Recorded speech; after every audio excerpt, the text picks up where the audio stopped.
Welcome to Building My Legacy podcast. This podcast is designed for leaders and entrepreneurs who want to leave a legacy and will provide strategies that focus upon key elements for legacy creation, determining your desired impact and its benefit, increasing your legacy's reach by engaging key stakeholders, planning, prioritizing, and executing. Here's your host, Dr. Lois Sonstegard. Welcome, everybody, to Building My Legacy podcast. Today I have with me Michael Oster. He is a fellow Gallup coach.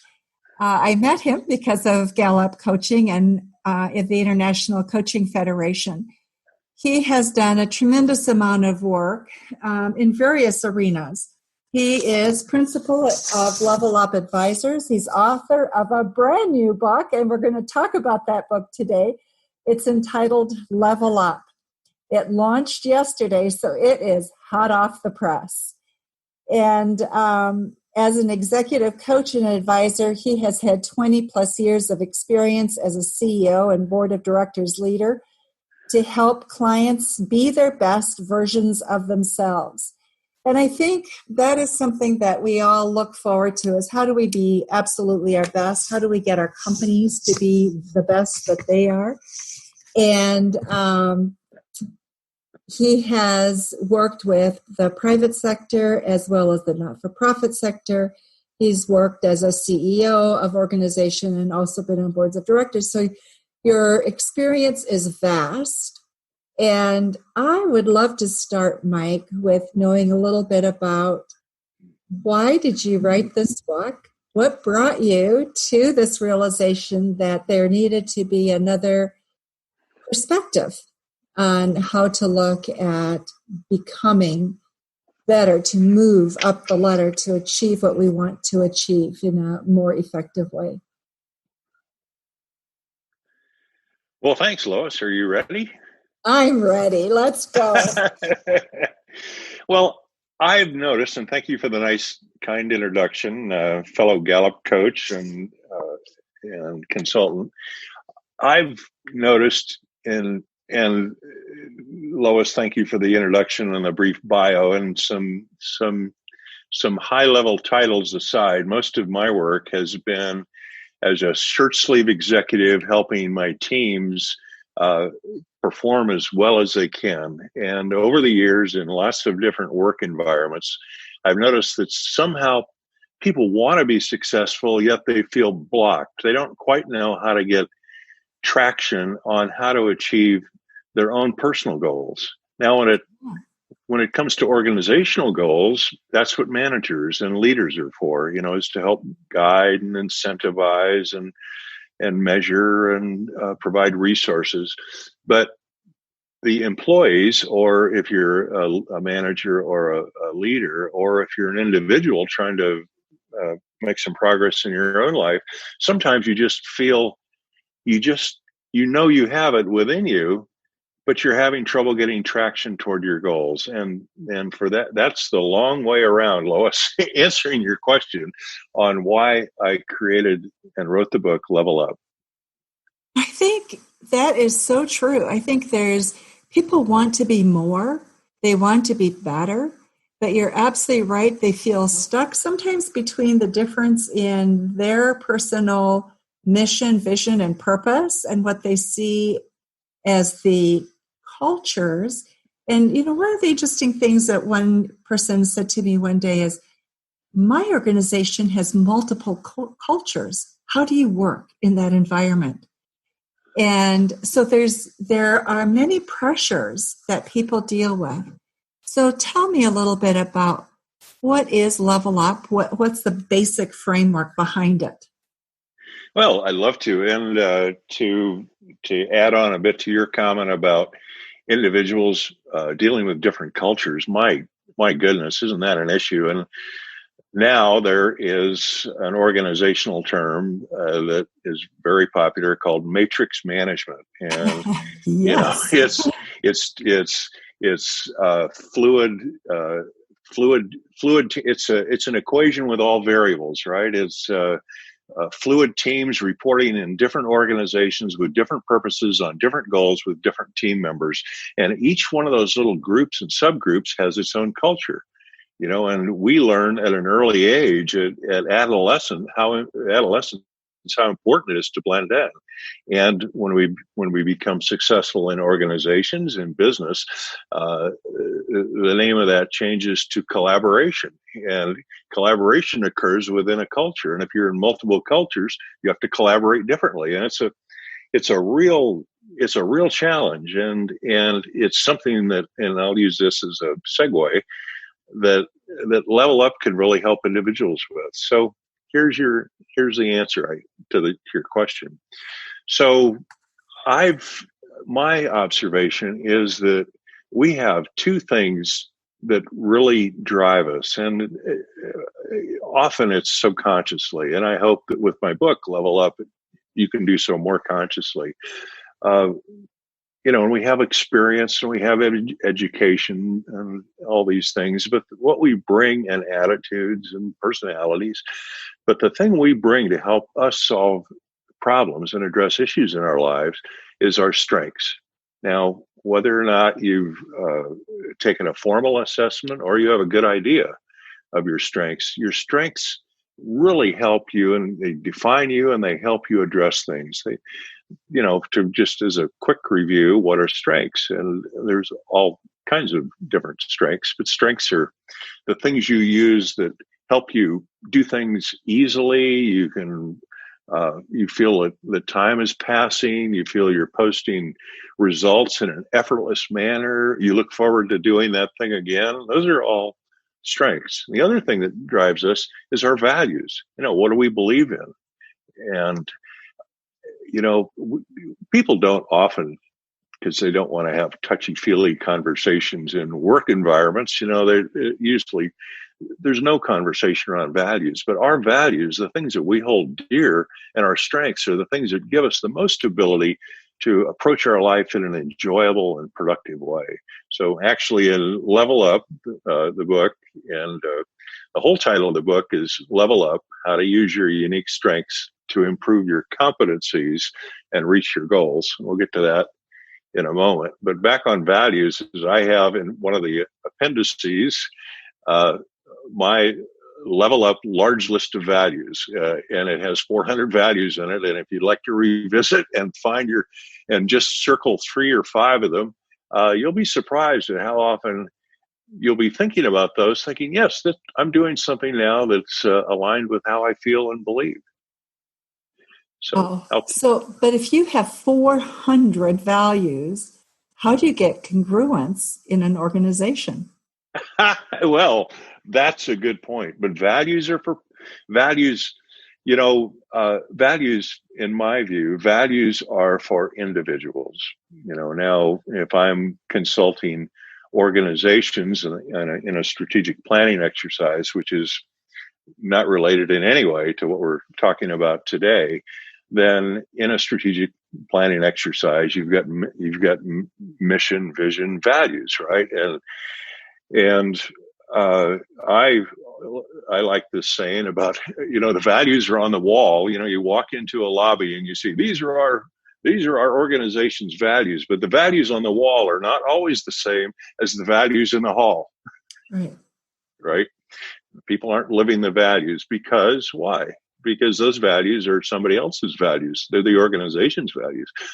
If you adopt them, will you be more successful in the organization? I think absolutely. But that's the purpose of organizations, is to bring 2 or more people together. That's the only purpose for organizations. To produce results, if you need 2 people to work together, you need an organization. The basic unit of organization is 2 people, maybe you and your significant other. That's the basic team, right? And then it goes from there. And then from that, back to your point, organizations feel the necessity, and I think it's important to have values. And we talk a lot about values in the book, and you'll find some interesting values and vision statements in my book. For example, one from Richard Branson is, my vision is to have fun. That's it. A lot of these vision statements go on about it. I want to be a durable, invested, sustainable leader, and et cetera, et cetera.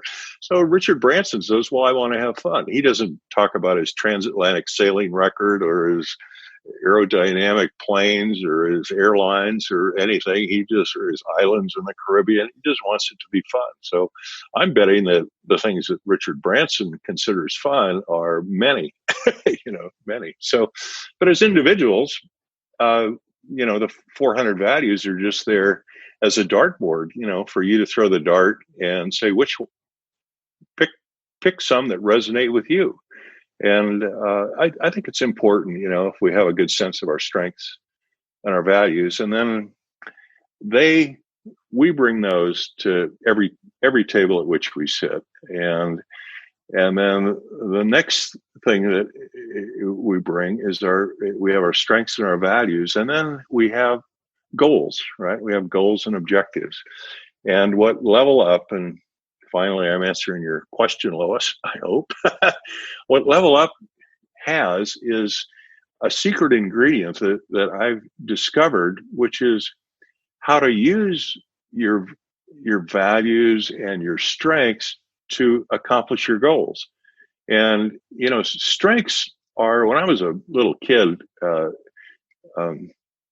you grew up in Asia, Lois, so you're familiar with fireworks. And I remember firecrackers when I was a kid had a label on them. And they said light, fuse, and run.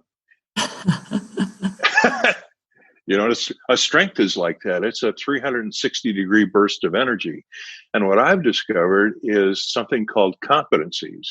And I've ordered 17 competencies that I provide the reader in Level Up. And you can use these competencies as channels. They're specific competencies to carry your strengths to your goals. And interesting. And these competencies in time, every time you do something and you're successful, it kind of imprints and you're able to call upon it again. And this gives you a tool, which are the combination of your strengths and one of our 17 competencies. And these competencies and strengths become woven together. And I call them competency strength combinations. And competency strength combinations are the method that I propose. It's called the Level Up method. It's very powerful. It's a new method to address almost any issue in your life and start working on your goals. So can you give me an example of somebody that or an organization or a leader that you've used this with, had a strength, had a goal, and how did they use that with this method to achieve that goal? Well, that's a great question, and I'll start at the bottom. I'll start with an aha moment that I had at a very young age, and when I was thinking of experiences I have had and trying to where I had been successful for some reason, and I thought, why? And this is where I actually discovered the Level Up method, and then from there we can talk about higher levels. So I was a child in Southern California. I was in the 8th grade, and I was working on my Eagle Scout, and I was having a devil of a time. And my mom was the wind at my back. The scout leader was a tough guy. He was a principal at another high school, not in the district I was in, where there was a lot of roughhousing going on, and it was really a challenge. But I wanted to get my Eagle Scout before I entered high school, and I just couldn't figure out how to do it. And my grandmother, a very wise soul, noticed I was down, and she said, "Mikey, what's wrong?" And I said, I just can't do this, Grandma. She said, life by the inch is a cinch, by the mile is a trial. That's what she said to me. Life by the inch is a cinch, by the mile is a trial. And I went home and I thought about it. I thought, I am facing in my mind, a tsunami of all these extra merit badges I had to get and projects, for your Eagle Scout and whatnot.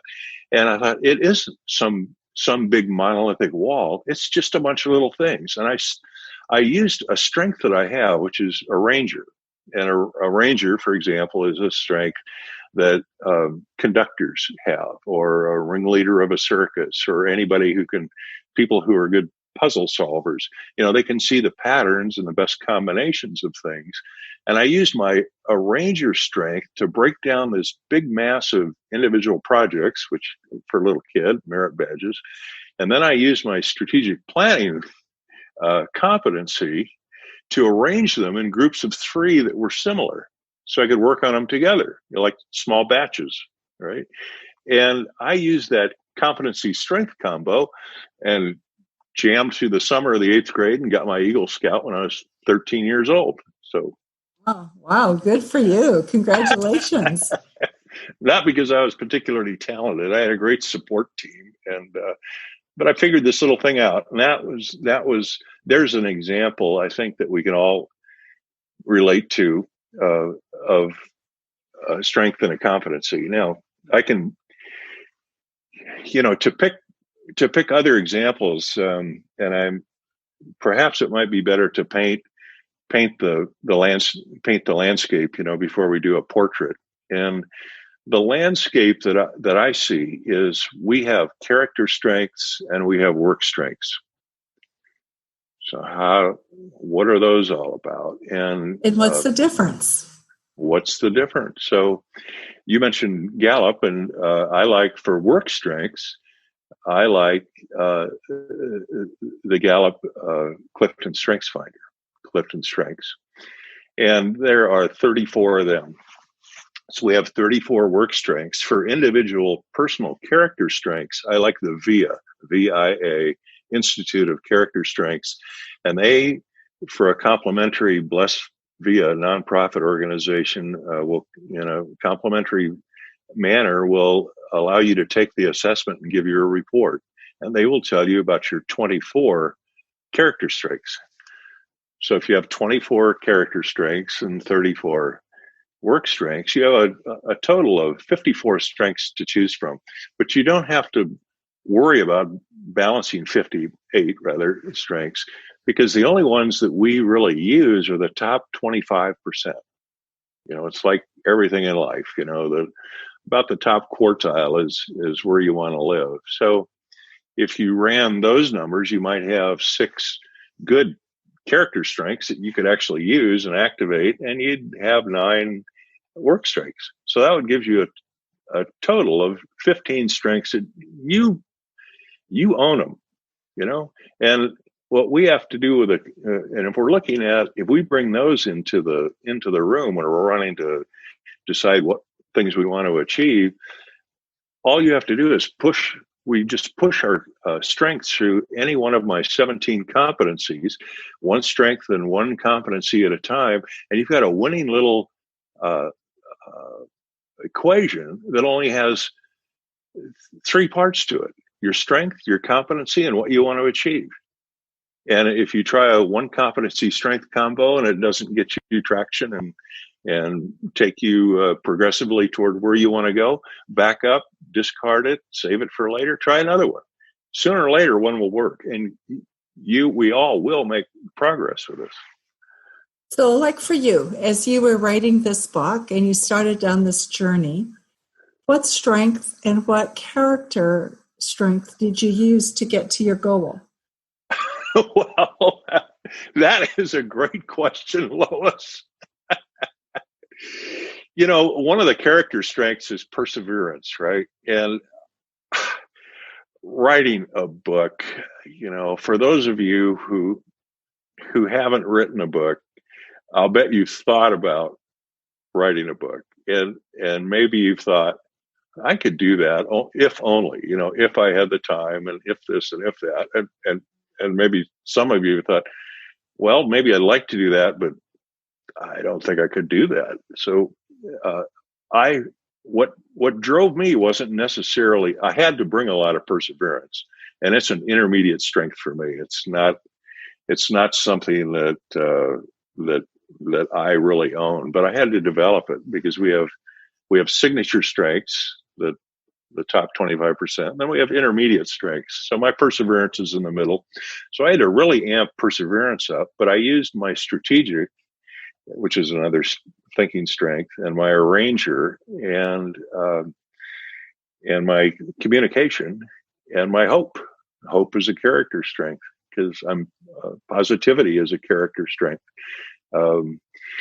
So I my job as an author, I think, is to serve my reader audience. As you mentioned, I'm a consultant also, and with Level Up Advisors, and it's levelupadvisors.solutions.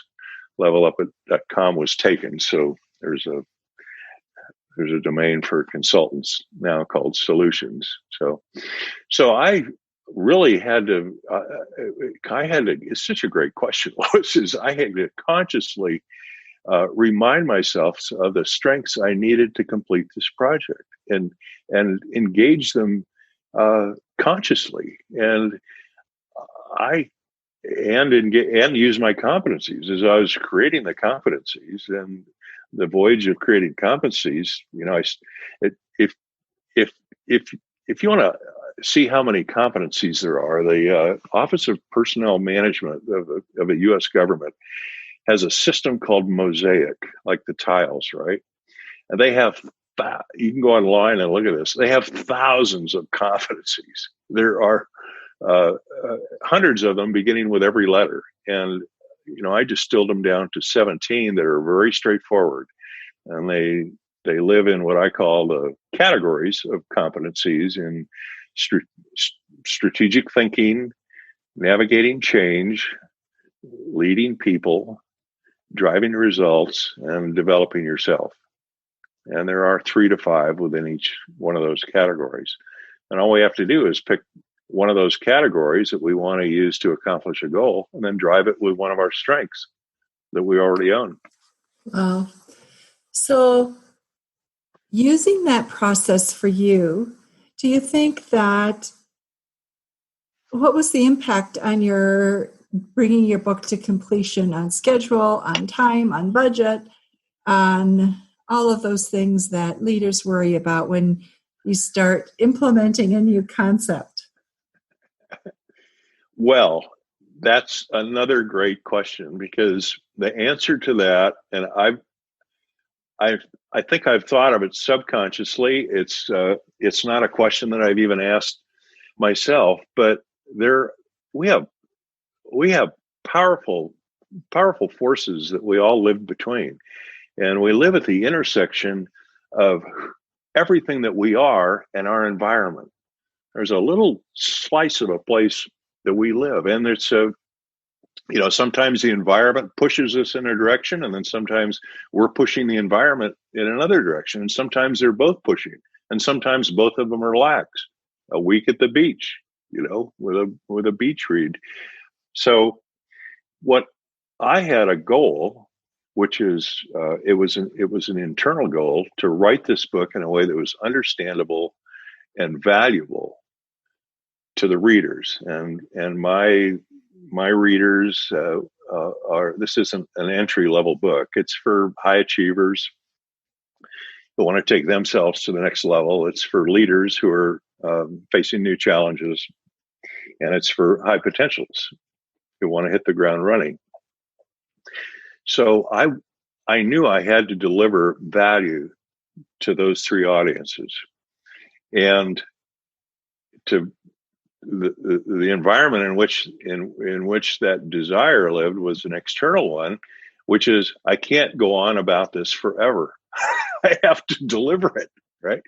And if it's so, I've kind of got. I'll try and wrap this up with bookend comments, because I talked about a moment ago. If you've ever thought about writing a book, first of all, the answer is yes, you can. If I did it, you can do it. And you have the internal drive to do it, and the knowledge. And you know what? You're never done. Done is never done. Since the book was published yesterday, Cinco de Mayo, since the book was written and went to print, I've discovered all kinds of things and I can't go chasing after the printing truck saying, well, wait, I've got some other changes. So that's what makes life interesting, right? It's a variable. So this environment we live in is always going to be moving, always going to be moving. And mine, I thought, I've got to have a date and put a bow on it and call it done. So I had the desire to do something and learn and be as good as I could, which could go on forever. And then I had to self-impose a deadline, which was this year. How convenient. It looks better on the publisher's page, right? 2020. It does look better, especially since you came out so early in the year. So for your audience, what's your wish for them as they look at this? How do you think it's going to influence how people work, how they lead, how managers may manage?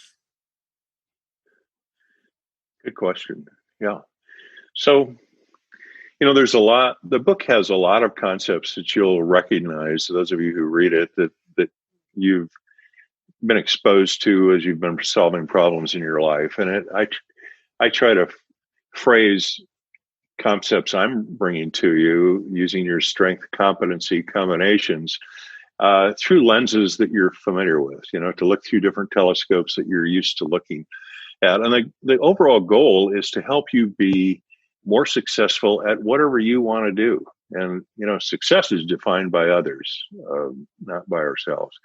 But you can use the level up method to help you find your sense of purpose and achieve the goals you want to achieve. There's lots of methodologies in here. There are lots of what they call listicles, right? 5 ways to do this, 4 ways to do that. It's everything from setting goals, resolving conflict, leading teams, whatnot. But in the end, we have a personal development program for you called the 7 Steps to Level Up. And it is, I don't think we have to go into that specifically right here, but I just want you to know, and your listeners to know, that at the end there is a very simple format you can use to apply these principles. You have to do the work. You've already got your strengths, and I give you the competencies. All you have to do is put them together one at a time. And if you work my personal improvement plan, the 7 steps to level up, you will find yourself making progress immediately, making small wins immediately. And small wins help us be more enthusiastic, more energetic, and make bigger and bigger wins. Mike, one of the things that I loved, it was at the outset, you were talking about your Eagle Scout experience and how you took all of the requirements, grouped them into where there were similar activities so you could get the similar things done simultaneously. And I think, first of all, that's brilliant for how most of us work today in a matrix type of environment. You're going to be doing so many different things, but there are similar tasks within that. And so I see that right there as being such a practical and useful tool for team leaders, for managers, project managers, perhaps people in the C-suite leadership team as they're looking back. Absolutely. So, Mike, you have the 7-step to level up course, and you mention it in your book, as I understand, and then people can participate in that and begin to gain some proficiency with these competencies and strengths. Is that correct? That's right, Lois. Well, the 7 steps to level up, we go into them in a lot of detail, but it just fits on one page, and it's a format, really. It's a framework that the reader can adopt as their guide. And Great. it starts with vision. And your vision is your why. Your vision is why we're here, and all that. The what is accomplishing your goals and objectives. So the steps in the middle of the 7 steps are all about the what, how to set achievable goals and to set them in a way where you can use your strengths and competencies. And the how is using your competency strength combinations. So you've got your why, your what, your how, and at the 7th step, you've got measuring how well you've done. And we don't try to work on really big goals. We try to work on tertiary objectives. In other words, if there's something you want to achieve, I think it's better to break that down and break a goal down to 3 objectives and break each objective down into secondary objectives and work on them one at a time. Go for those small wins. And the level up system, level up methodology is all about incremental small wins that will drive you to posting those big results. Wow, that sounds great. I think coming out of this pandemic, all of us are going to need big results and in short periods of time. So it's that planning and pulling together every resource we have within ourselves to make that happen. We're all going to be redefining ourselves. The future is uncertain, but the future is going to be great. There's no doubt about it. But we're going to have new challenges. We're going to have new ways we meet them, and we're going to need to use powerful methodologies to do that, to shine, to be our very best. So I didn't have that in mind about how to create the new you or meet the new future. I didn't know this was going to happen. It's been 100 years since we've had something like this, since the pandemic of 1918. But I think it is in this time especially useful.